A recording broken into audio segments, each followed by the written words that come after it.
acredito no sol quando não está brilhando. Eu acredito no amor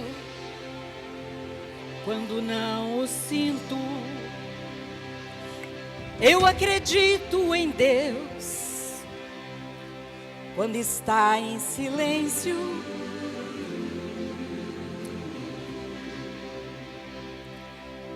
Eu acredito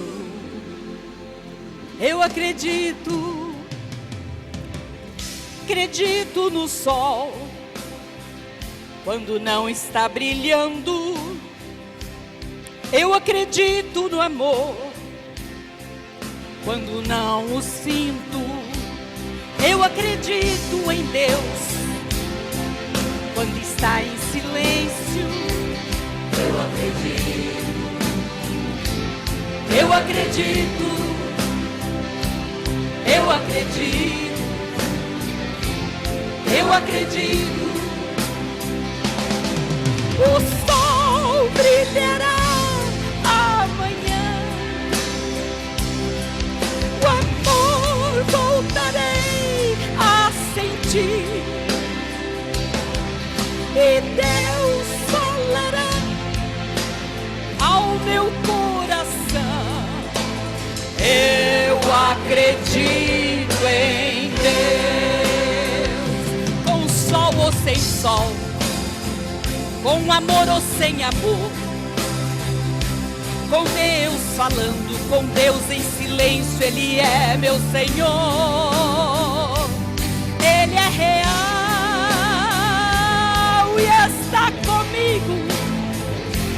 O ar que eu respiro, a escolha que Ele fez foi me amar.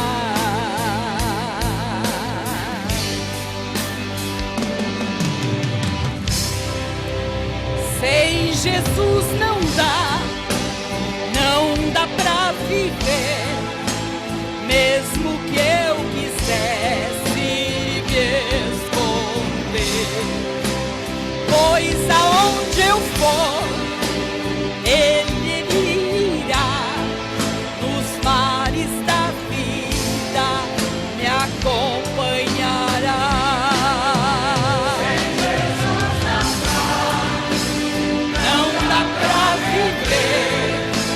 Mesmo que eu quisesse me esconder, pois aonde eu for, sempre Ele irá, nos mares da vida me acompanhará.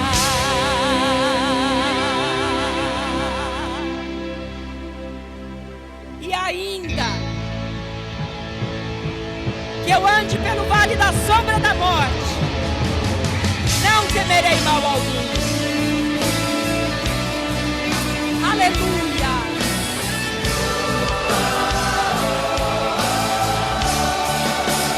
Pois aonde eu for, sempre Ele irá, nos mares da vida me acompanhará.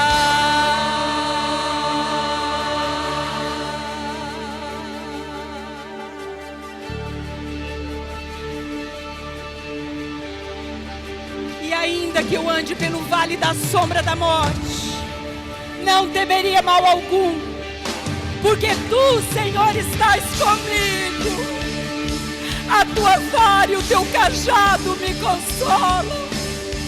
Preparas uma mesa perante mim, na presença dos meus inimigos. Unges a minha cabeça com óleo, e o meu cálice transborda. Certamente que a bondade e a misericórdia do Senhor me seguirão todos os dias da minha vida, e eu habitarei na casa do Senhor por longos dias. Sabe por quê? Porque eu acredito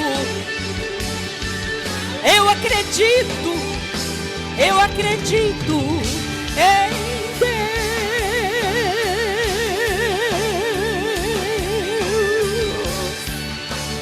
Aleluia. Eu acredito, Senhor. Aleluia. louvado é o nome do Senhor. Amados, eu confesso para vocês que eu fiquei, ao mesmo tempo que eu fiquei muito emocionada, eu fiquei muito preocupada quando o pastor Maxwell me deu a missão de trazer a palavra à igreja nesta noite. Mas como eu disse para ele, soldado à frente de batalha tem que estar sempre armado, sempre preparado.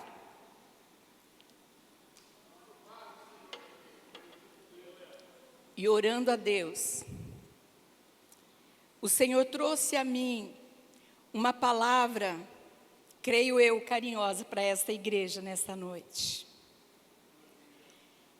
E esse versículo 8, do capítulo 3 do livro de Gênesis, nos traz uma provocação a responder uma pergunta que foi feita ao primeiro homem criado, colocado no jardim.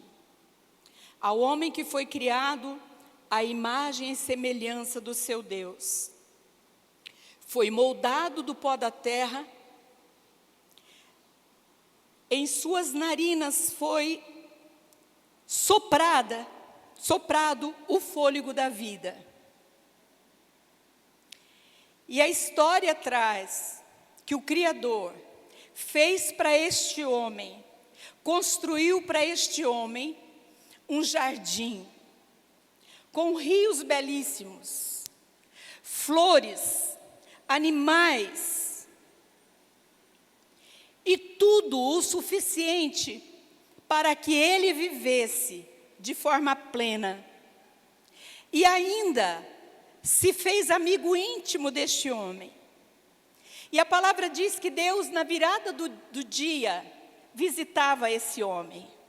E eu fico imaginando, nas minhas conjecturas, como era esse encontro num jardim.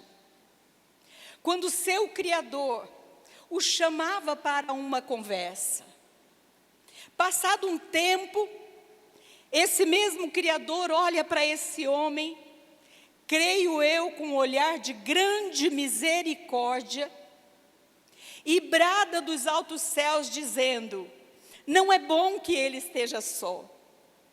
Então cria para ele, tirando de uma de suas costelas, aquela que seria sua auxiliadora, aquela que seria a sua ajudadora. E a Bíblia diz que Deus fala então, além de bradar, dizendo: não é bom que este homem viva só. Deus preocupado com a solidão deste homem. Tem uma versão da Bíblia que eu gosto muito, que diz que Deus modelou. Por isso que a forma é diferente. Deus modelou a mulher e entregou para este homem, para pôr fim de uma vez por toda na sua solidão. Eu imagino como era linda esta vida no Éden. Mas certo dia, este homem se descuidou de uma parte que Deus havia dito para ele. Ele disse: eu farei para ti uma adjutora que estará diante de ti. Ele permitiu que ela se afastasse da sua presença. A serpente, então, aproveitou-se daquele momento de distanciamento entre aquele casal e então engana a mulher,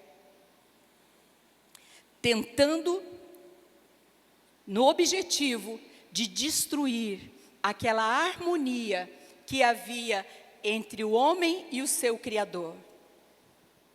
E ali ele consegue, a serpente consegue algo desastroso. Consegue, além de fazer com que a mulher pecasse, que ela levasse o seu marido a pecar, implanta então no coração e na mente deste homem algo que hoje até hoje, ele busca a oportunidade de colocar no meu e no teu coração, na minha e na tua mente, que é a culpa, a vergonha, o medo. A nossa geração sofre com esses 3 sentimentos. Então está o homem ali, escondido do seu Criador. A história diz que ele foge, que ele descobre que está nu, se cobre com folhas e se esconde. Então chega o momento do encontro de toda a tarde. E o seu Criador então vem para o encontro e não encontra o seu amigo. É certo que Deus, na sua onisciência, sabia exatamente aonde estava Adão. Deus sabe exatamente aonde você está. Mas hoje Ele, assim como um dia fez com Adão no Éden, Ele te pergunta: onde estás? Onde estás? Onde estás? O que você responderia a Deus hoje, meu irmão? Adão tenta transferir a culpa para Deus, ou para a mulher. Ele arruma 2 culpados. A mulher que tu me deste me enganou, e eu comi. E Deus pergunta: Adão, onde estás? Ele falou: eu estou escondido. Eu estou com vergonha. Eu quero falar, irmãos, nesta noite para você, que Deus sabe exatamente o lugar onde você está. Deus conhece o estado que você está. Deus conhece a tua vergonha. Deus sabe qual a culpa que o inimigo tentou colocar no teu coração. Mas eu quero te falar de pelo menos 5 perguntas de Deus para o homem. Então, como muitos já sabem do processo que ocorreu,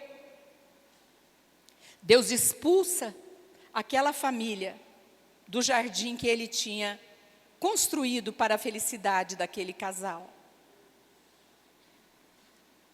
E dá algumas sentenças, dentre elas, que a mulher desse luz a filhos com dores.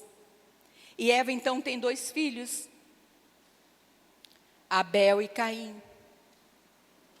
E a gente vê então, no versículo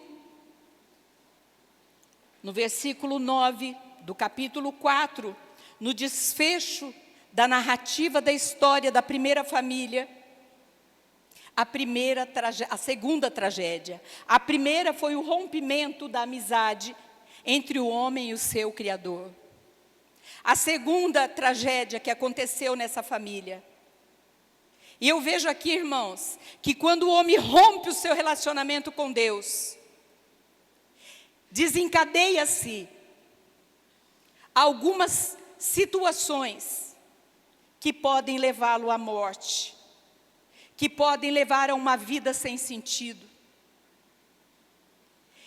Então eles têm 2 filhos, e um dos filhos preocupa-se em oferecer a Deus o seu melhor. O outro fazia o seu altar pela narrativa da história, por obrigação. Era um altar onde não tinha coração. Era um altar onde não havia devoção. Como está o altar da sua casa? Como está o devocional da sua família? Há coração, há devoção, A família é convocada a adorar a Deus. O que você tem oferecido no altar da sua casa? Abel, então, oferece um altar, o melhor que ele poderia oferecer. Caim não. E a história diz que Deus, então, atentou para o altar de Abel. Mas o de Caim, ele desprezou. E quando Caim vê que Deus havia tentado para o altar do seu irmão e não para o dele, a Bíblia diz que o seu semblante decaiu. Ele então, movido da inveja, do orgulho por não ter sido reconhecido, ele mata o seu irmão.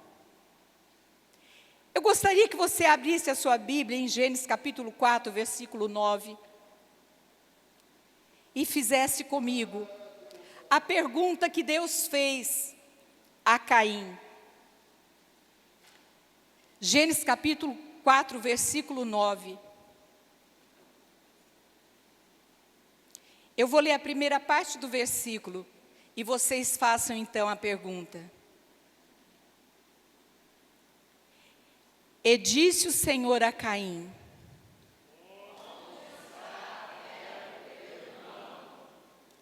onde está o teu irmão? Amados, hoje pela manhã, quando eu estava no hotel, eu vi um senhor sentado num canto da sala do café, junto com um rapazinho, e eu via que eles conversavam muito amistosamente. E o Espírito Santo de Deus falou comigo: vai até ele, oferece um Novo Testamento e fala do meu amor por ele. E quando eu me dirigi àquele moço, o filho dele disse para mim: fala comigo, que eu sou filho dele e ele não fala português.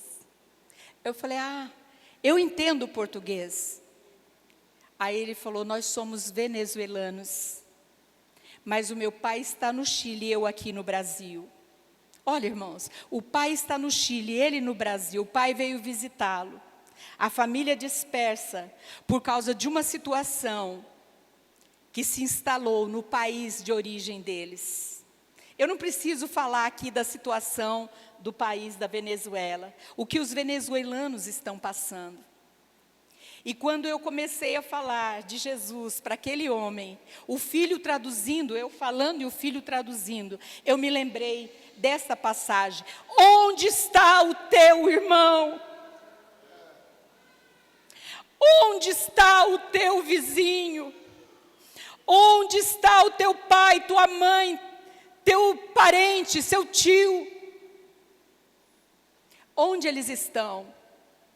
Será que você pode dizer: Senhor, eles estão em tal lugar, hoje eu conversei com eles, eu falei do teu amor, eu falei que o Senhor salva, eu falei que o Senhor tem o melhor para eles, eu me preocupei com eles, eu orei por eles, nas férias eu vou visitá-los. Onde está o teu irmão? A resposta de Caim para Deus foi: porventura sou eu o guardador do meu irmão? E quantas vezes nós pensamos assim também? Eu não quero me meter, é problema dele. Se ele quiser ir para o inferno, que vá. Não, irmão. Não mate o teu irmão com a tua indiferença. Não permita que o teu desprezo ou o teu interesse pela sua vida faça com que o teu irmão pereça, porque você não se responsabilizou de falar de Jesus para ele. Onde está o teu irmão? O tempo não nos espera, mas eu quero chegar na quinta pergunta. A terceira pergunta, nós encontramos no livro de Jó, um homem considerado um homem segundo o coração de Deus, um homem que Deus testemunhou dele, um homem que Deus falou para o próprio Satanás, que tinha prazer na vida dele, que ele era um homem temente, que ele era um cidadão exemplar. E Satanás desafiou a Deus, para que Deus desafiasse a fé e a fidelidade daquele homem. E Deus permitiu que fosse tocado nos seus bens, na sua família e até na sua saúde.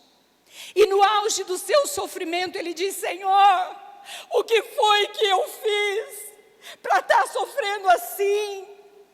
O Senhor não se lembra que eu sempre caminhei contigo? Quantas vezes nas nossas orações nós também reclamamos assim? Mas quando nós chegamos no capítulo 38 do livro de Jó, irmãos, eu acho isso daqui um diálogo, uma narrativa que toca o nosso coração. Capítulo 38, depois de todas as reclamações, depois que ele chegou a dizer: por que não me mataste no ventre da minha mãe? Por que permitisse que eu chegasse nesse ponto? O Senhor então se posiciona. Até aqui, Jó tinha ouvido a acusação dos seus amigos. Seus amigos se posicionaram como seus inimigos. O julgaram, o acusaram, o desprezaram. Aí no capítulo 38, Deus se posiciona e diz: depois disso, o Senhor respondeu a Jó de um redemoinho e disse: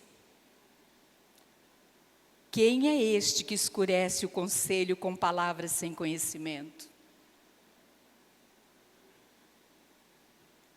Quem é este que escurece o conselho com palavras sem conhecimento?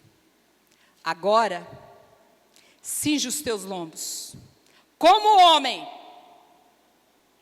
e perguntar-te-ei, e tu responde-me.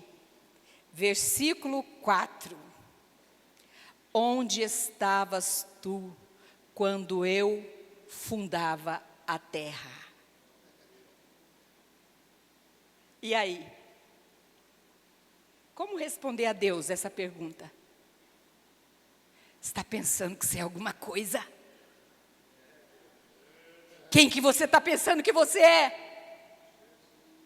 Você conhece os meus conselhos. Você sabe quem eu sou. Você sabe que eu pego o humilde, tiro do monturo e o assento entre os príncipes. Cinge os teus lombos e Deus vai falar com você. Se posiciona diante de Deus e Deus vai falar com você. Rasga o seu coração e Deus vai falar com você. Reconheça a grandeza de Deus e Deus vai falar com você.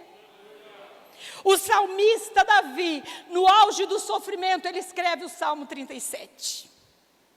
E lá ele diz: não te indignes.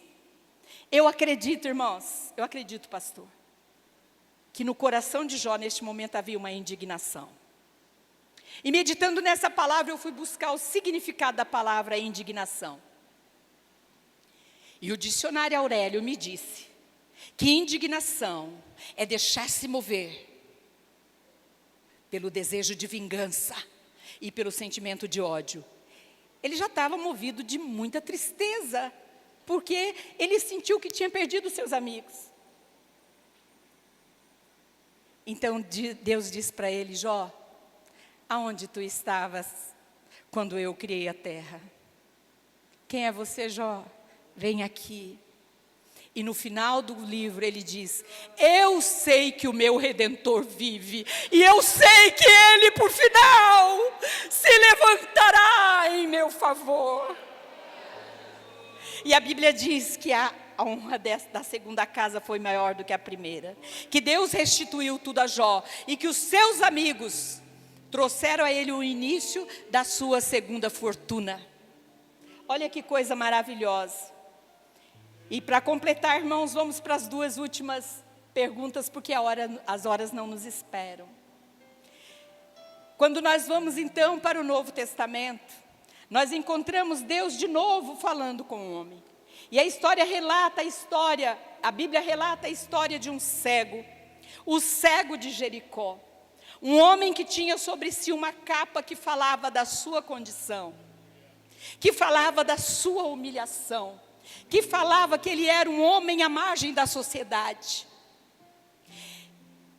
E a história diz que ele, ouvindo o barulho da multidão, ele pergunta: o que está acontecendo? Então respondem para ele: é Jesus que está passando. É Jesus que está passando.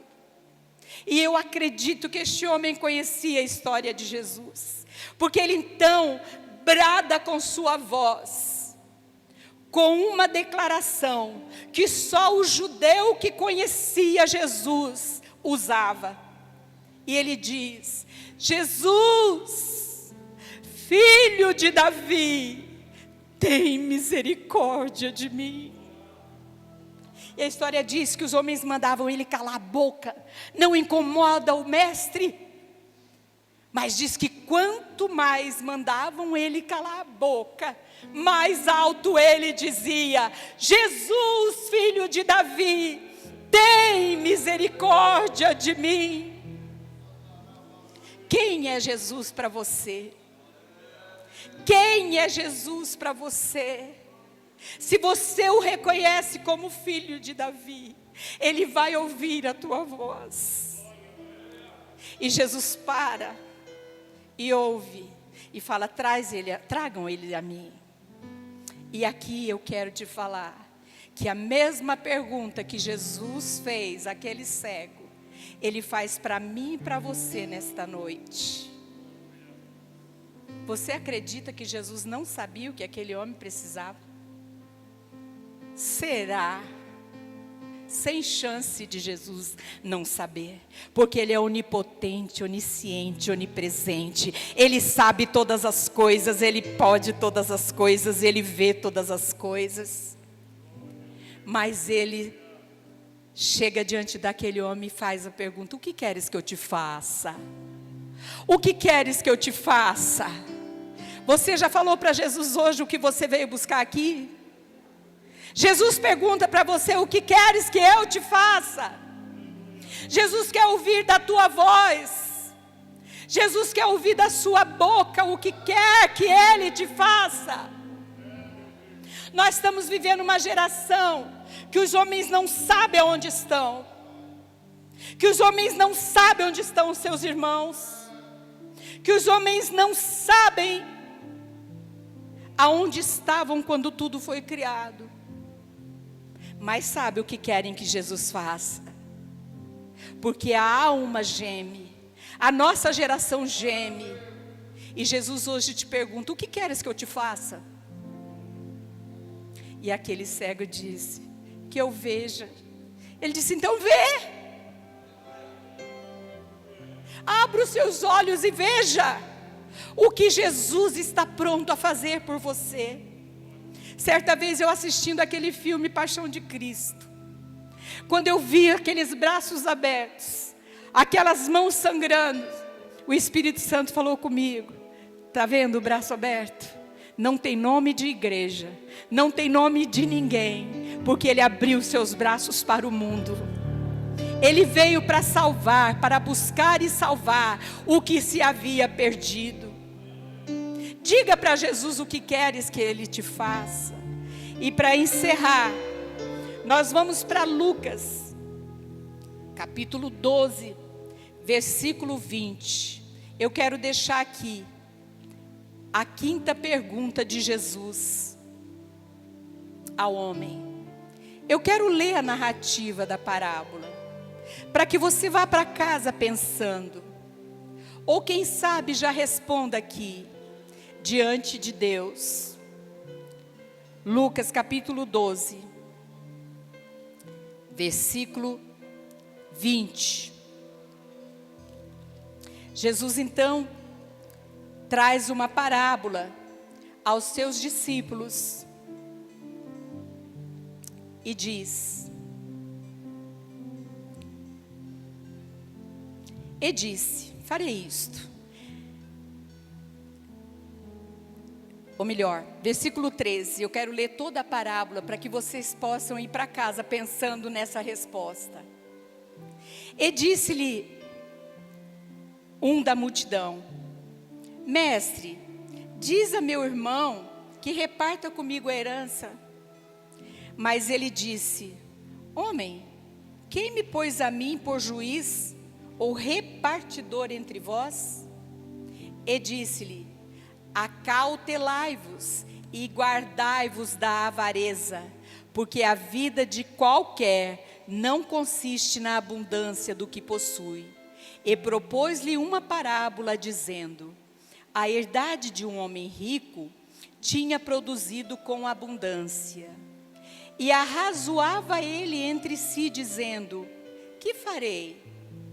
Não tenho onde recolher os meus frutos. E disse: farei isto: derribarei os meus celeiros e edificarei outros maiores, e ali recolherei todas as minhas novidades e os meus bens. E direi à minha alma: alma, tem muitos bens em depósito para muitos anos. Descansa, come, bebe e folga. Mas Deus disse-lhe: louco,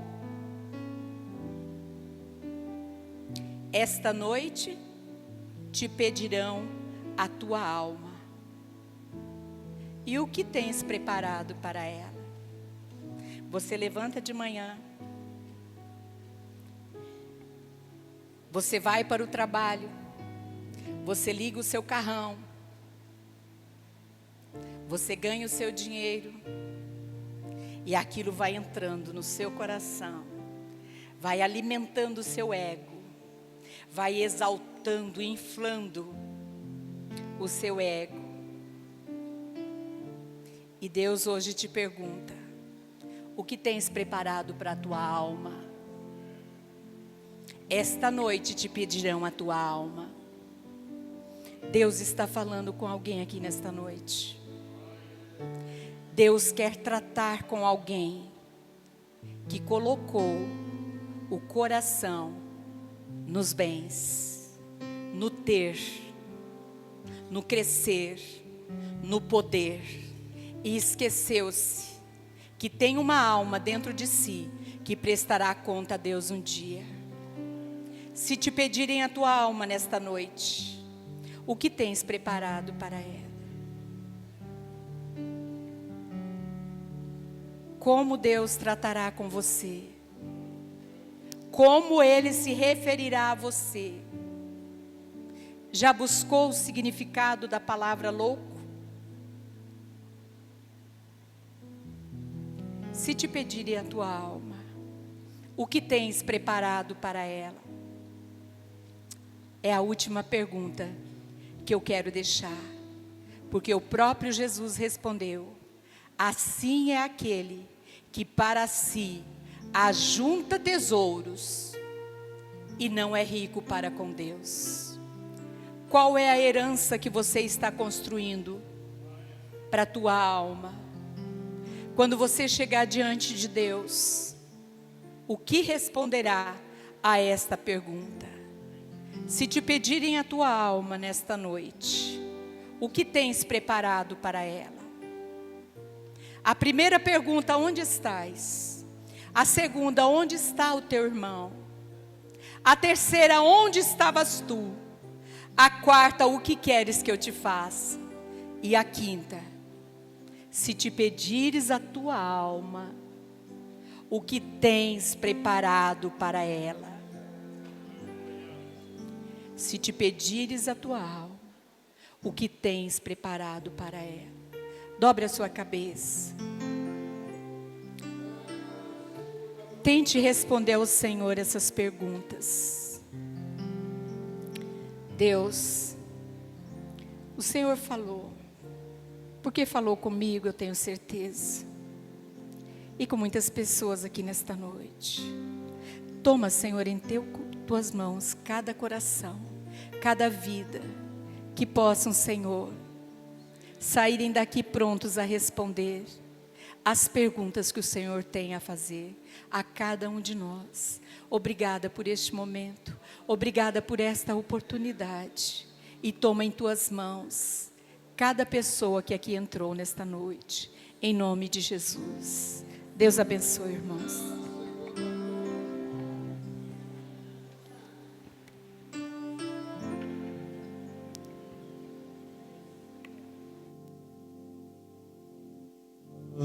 A minha alma estava longe do caminho do céu. Eu era pobre e perdido. Vamos nos colocar de pé, irmãos? Essa palavra precisa ficar ecoando em nós. Transformou minhas trevas em luz, quando Ele estendeu a sua mão para mim. Aleluia.